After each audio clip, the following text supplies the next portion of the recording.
All right, welcome back to Fundamentals of Philosophy. This is part 2 of lecture 5 on the metaphysics of free will. So, in the previous lecture, we began tying together a few threads from modules 1 through 4. The early Greeks forged the first rudimentary tools of rational inquiry.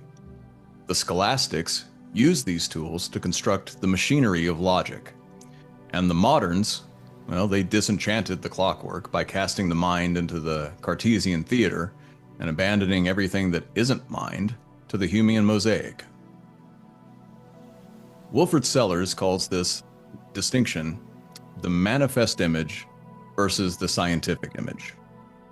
There is the world as it shows up for us in our direct experience.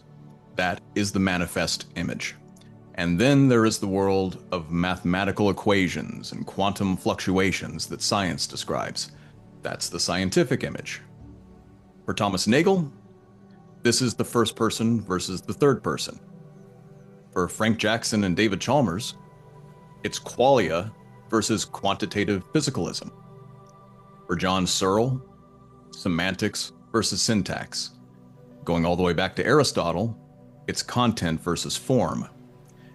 The structure is even presupposed in the mechanics of the logical syllogism itself, where validity refers exclusively to the formal syntax of the argument, and soundness involves its experimental inductive content. There's this fundamental binary at work in all of these, a division, not just in our knowledge of the world, but in the structure of the world itself. Beyond the internal theater of the Cartesian mind lies this vast scattering, the tiles of the Humean mosaic. In this lecture, we're going to take a step back to admire the determinism machine that we've built gear by gear, at every scale, from the social to the microphysical, over 4 centuries, just outside the walls of our minds. So, if you could freeze the universe at any particular moment in time, what would you see? What would you see if you were a scientist standing outside of this frozen universe and studying it with the most powerful of microscopes? Intuitively, it seems like what you would find is a snapshot of a sort of vast distribution of atoms scattered against a backdrop of empty space in some particular pattern, right? Arrangements of point particles that are frozen on their journey from some prior location to some future location. The 19th century mathematician Pierre-Simon Laplace had something like this in mind when he created a thought experiment that has come to be known as Laplace's demon.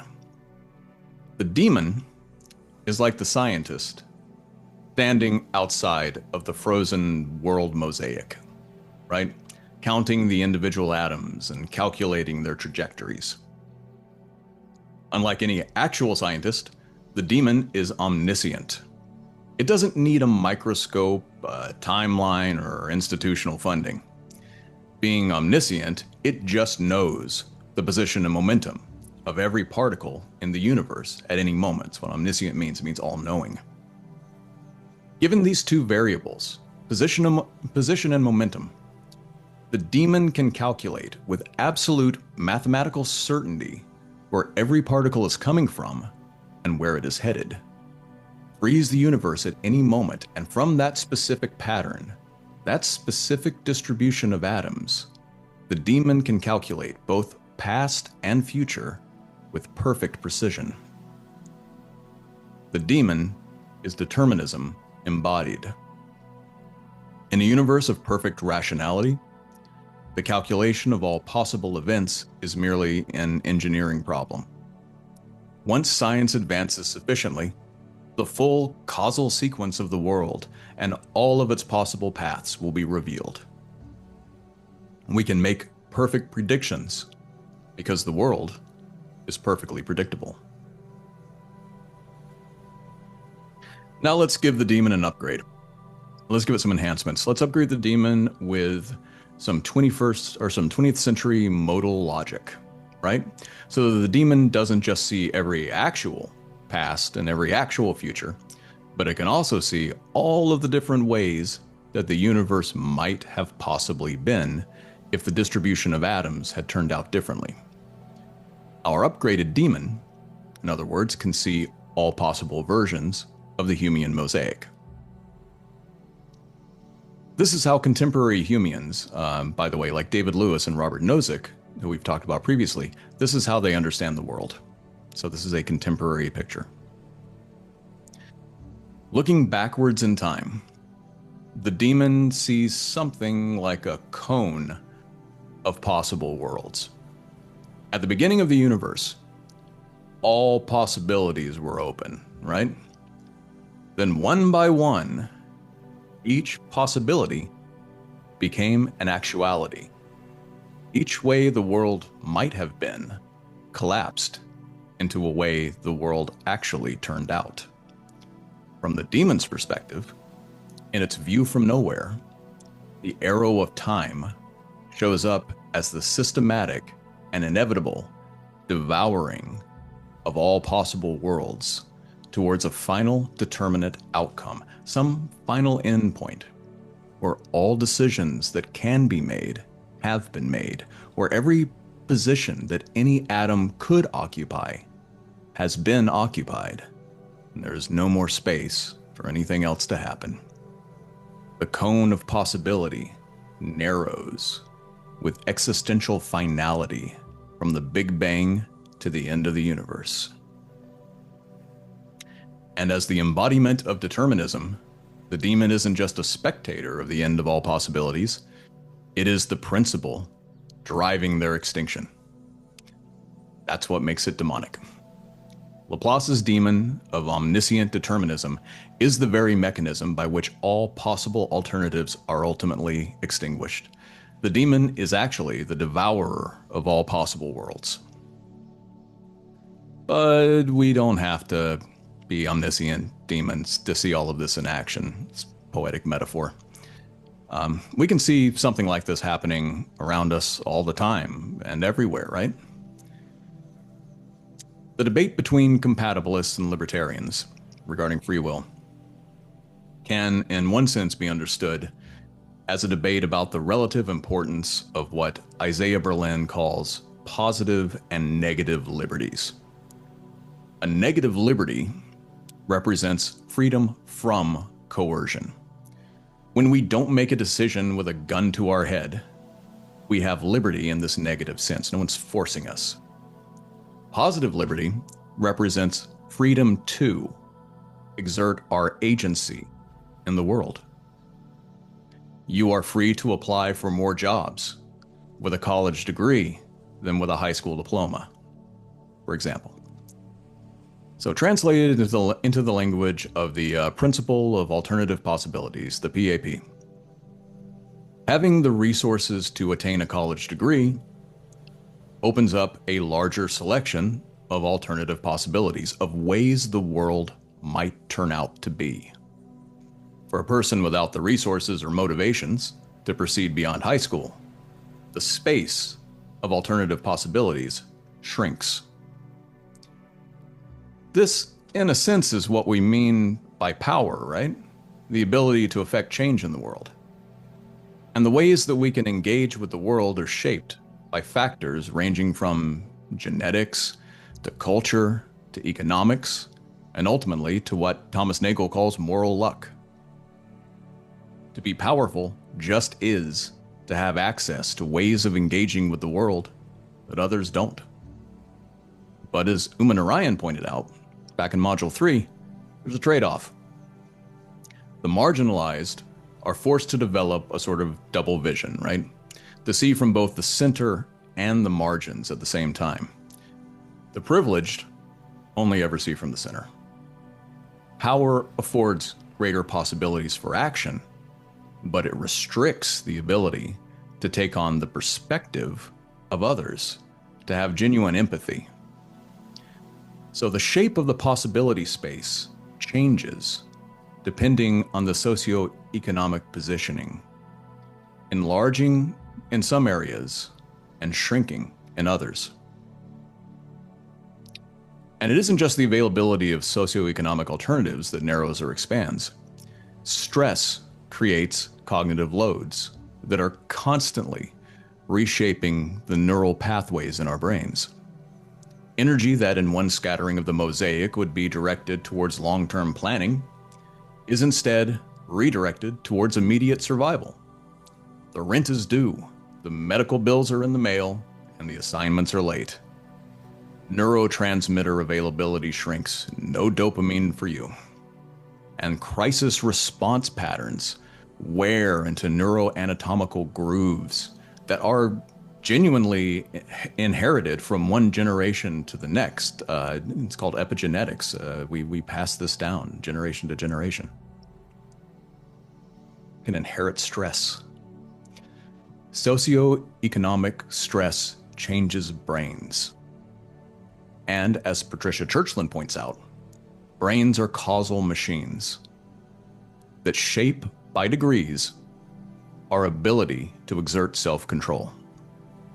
Genetics, environment, injury, and access to healthcare and education all make a difference in the ability of the brain to process, recognize, and execute alternative possible strategies in alternative possible scenarios.